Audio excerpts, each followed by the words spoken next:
Hello there, everybody. So before we start this video, I wanted to take a moment to actually sort of give a little disclaimer slash apology. So as I was recording part 5 and 6 of the Final Station walkthrough, I noticed that for part 5 I had turned off the mic audio, and I thought that, perhaps like I just assumed that there was no audio and that I should I should just call it. So on part 6, I ended up just sort of repeating everything I sort of talked about on part 5. It's really monotonous, and I'm sorry for that. But, it's potato.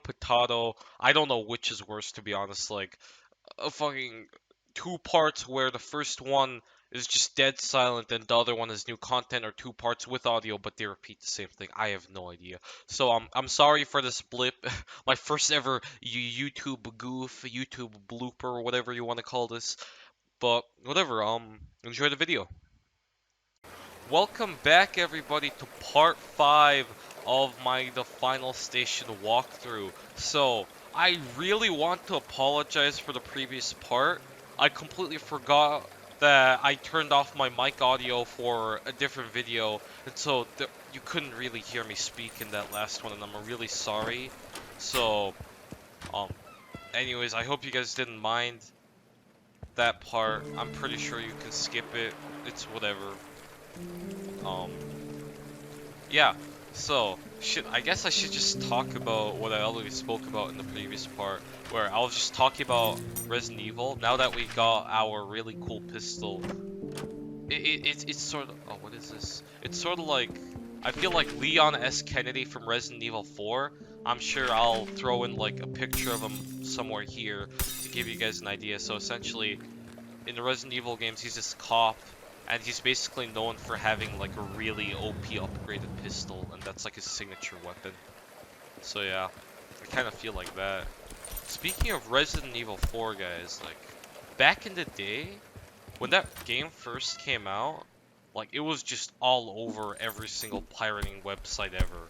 Like it was fucking huge. And I say this because back then, like there was basically the concept of survival horror was only really existed in these two game franchises, Resident Evil and Silent Hill, and even at that, they had this thing called fixed angles, where essentially, let me show you guys a demonstration.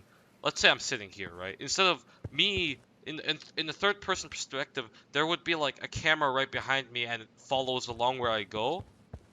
But in those old-timey games, due to the restrictions of hardware, like there would be a camera here, and then when I walked to this part of the room, I'd be walking towards it. And if I walked into the other part of the room, there'd be like a fixed camera angle here, and it'd show me walking towards it as well. Something like that. And so, it obviously wasn't perfect. It made the games really clunky to play.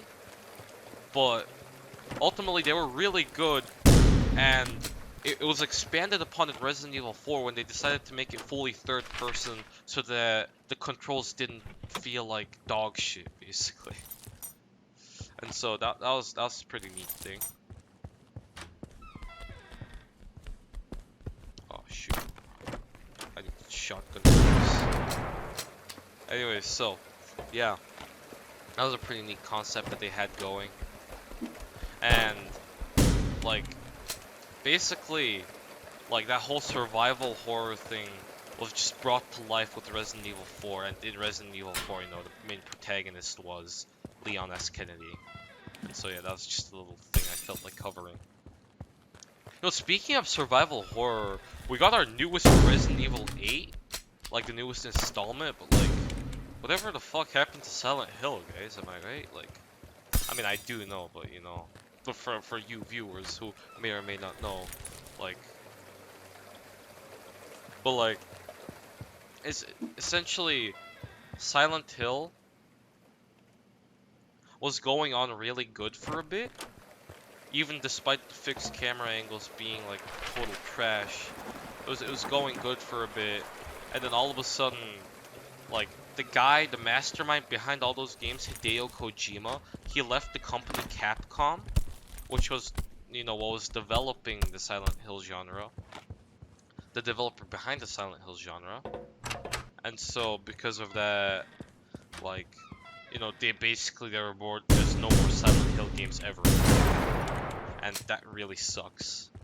But, like, it's not completely terrible, I'd say, that's for sure. Hold on, I gotta sneeze. Never mind, I don't.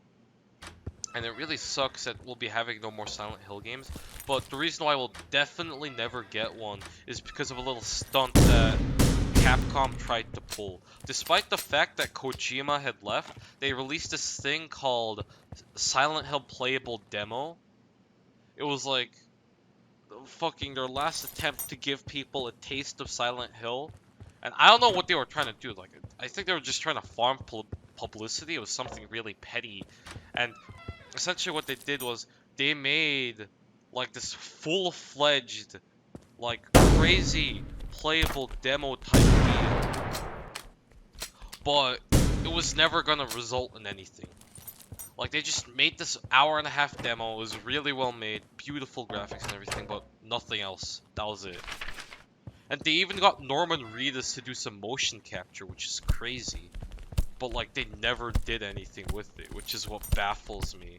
And obviously the fans of the series got really upset that they got debated like that for no good reason. No, it was like crazy thing, and it's unfortunate that we'll basically never get the Silent Hill game again. So yeah, survival horror, am I right? No, speaking of survival horror, would you guys count this game as survival horror?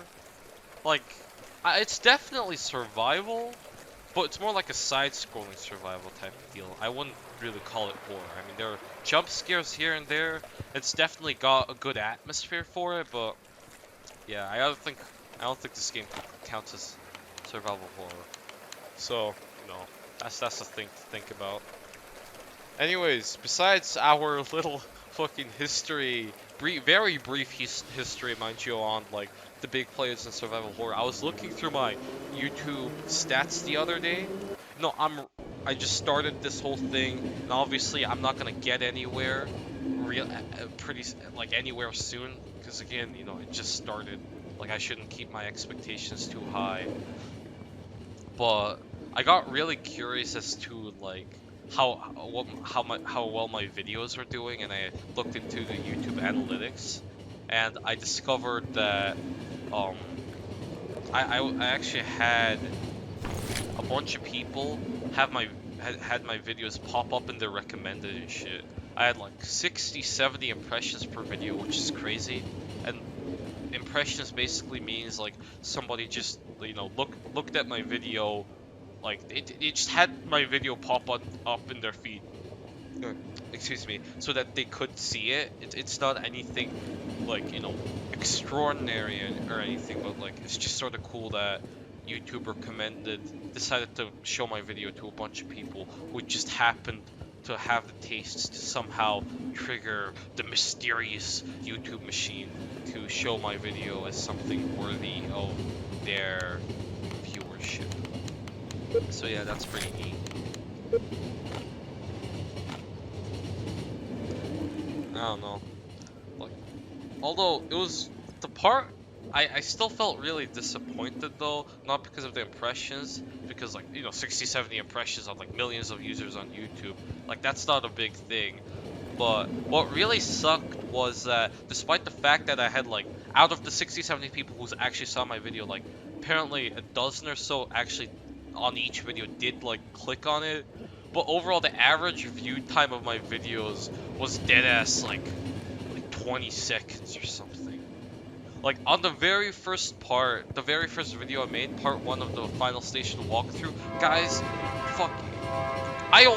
Only one of you made it to the 10-minute mark, if anybody is still watching this right now. And, like, I'd say that's just criminal. Absolutely criminal. Like, you know, I love all of you guys, but to think that that's what you think of my content? Oh fuck, this is actually survival horror. But to think that you would think that of my content, where I'm not even worthy of more than 10 minutes of your time, I'm just disappointed. I guess. This is nothing, really. I'm fine. God, this is... Okay, I take back what I just said about survival horror. This is terrifying. Like, this game. Alright, fine. You're good at survival horror, Final Station. I get it now. God, this feels cramped. Little guy? Yeah. Oh, these guys are walking kind of quickly. What was that? How the fuck do I turn on the lights? Okay, so that leads off completely somewhere else, alright. Should we cover the bunker a bit? Was that all that was here? Key? Okay. Does it unlock this? Ah. Amazing. Got a bunch of pistol ammo. Seems like we're gonna need to be crafting shotgun ammo out of the am using. Who the fuck is this guy?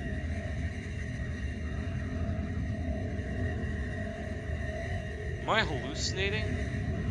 Is that a train? Are we on a train? What is going on? Why is that guy just sitting there? Why are his eyes white? Nobody we've met has white eyes. Yo, the old man from the previous episode. Do you think that's what he was talking about? That's something to think about. The fact that it changes some people, do they just like... They just become immune? Like, they just don't notice any of these guys and these guys don't notice them. That's something, I guess. Okay. Where do we go from here? Or am I just... here, the stairs. Of course, the stairs.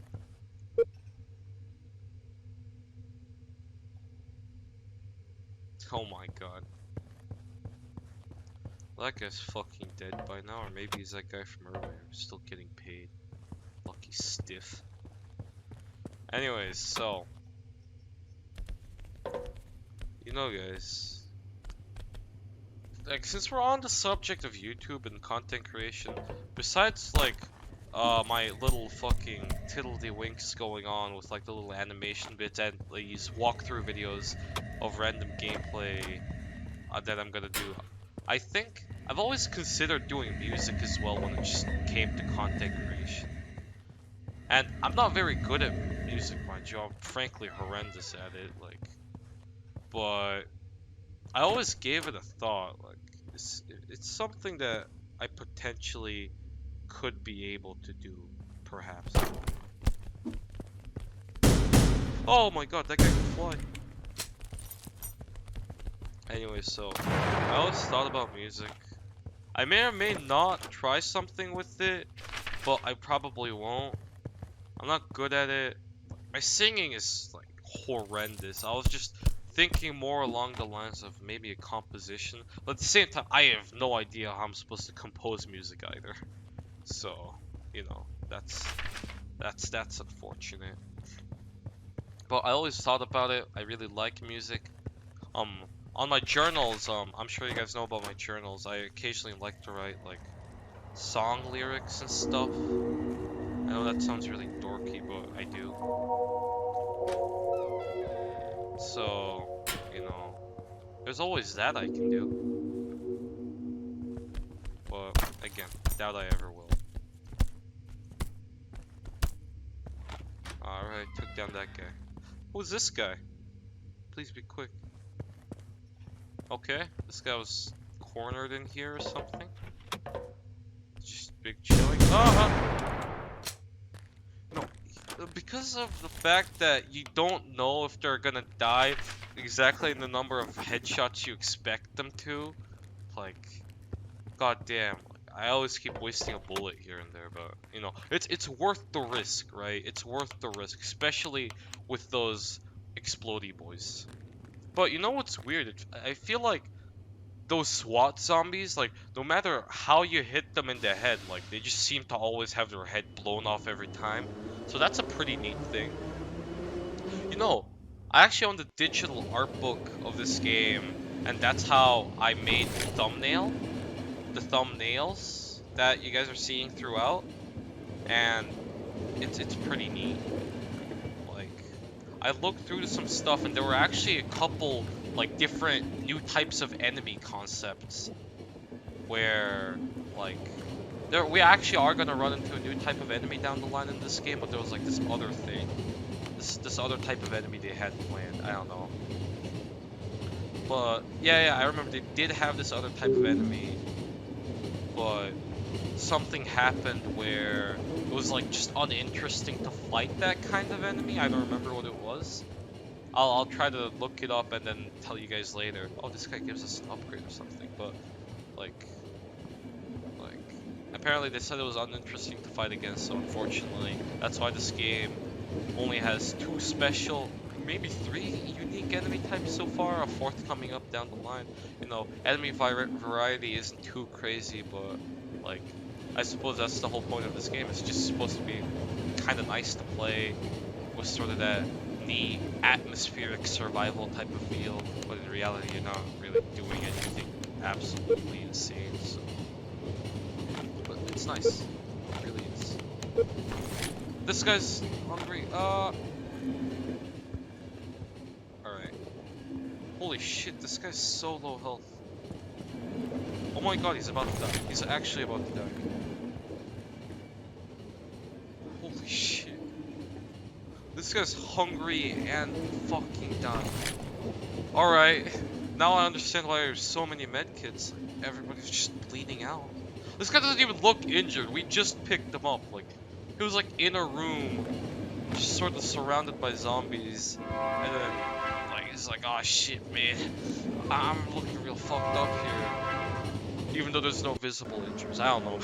maybe he is like fucking like PTSD and that's like leeching his health. You know, it can be really unhealthy besides just mentally. Anyways, I think I'm gonna end today's part of our final station walkthrough here. I hope I'm getting better at commentary. I definitely feel like I am. And again, I apologize for the previous part where I forgot to throw in mic audio. Anyways, take care.